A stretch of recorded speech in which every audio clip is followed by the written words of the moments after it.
Communication is not about English, it's about connection. So, let me start with something very simple. Most people think they have a communication problem, but actually, most people have a listening and understanding problem, especially students and freshers. They tell me, I'm not confident because my English is weak. But when I sit and talk to them, I realize English is not the real issue.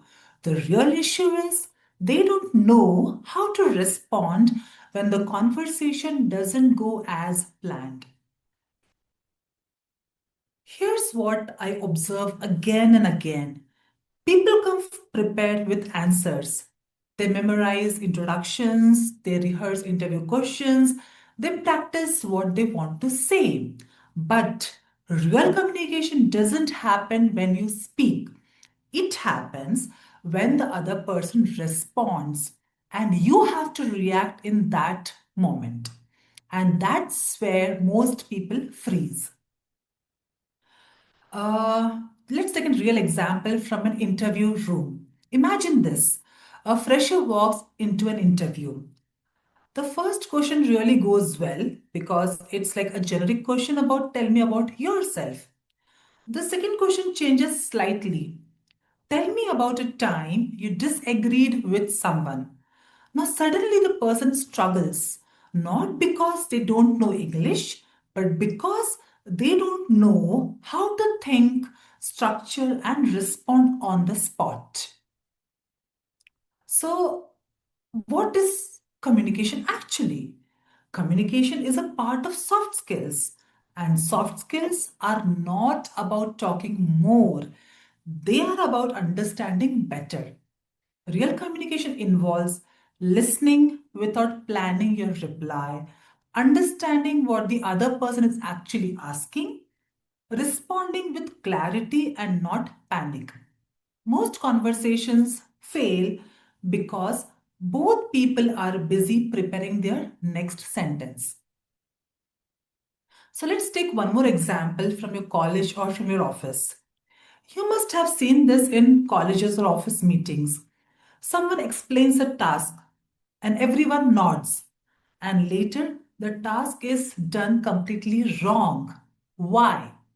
Not because instructions were unclear, but because people heard but did not listen. So, hearing is physical and listening is mental. Let's also take something about from your personal life connection, not just professional, but also in personal life, where communication fails for the same reason.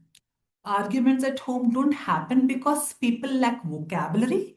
They happen because we assume instead of asking, we react instead of understanding, we respond emotionally instead of thoughtfully. Good communication is not about winning the conversation, it's about keeping the connection intact.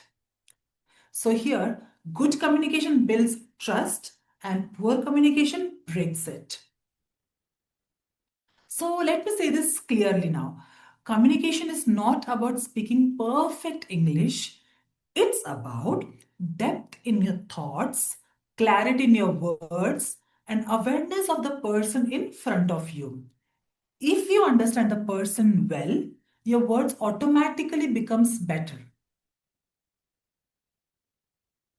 I have seen technically average people grow faster than experts. Why? Because they ask better questions, clarify instead of assuming, respond calmly under pressure. That is communication. That is why I'm starting this training series not to teach English, but to help you listen better, think clearly, respond confidently, even when unprepared. Because real life doesn't give you scripts, and real communication happens in unscripted moments.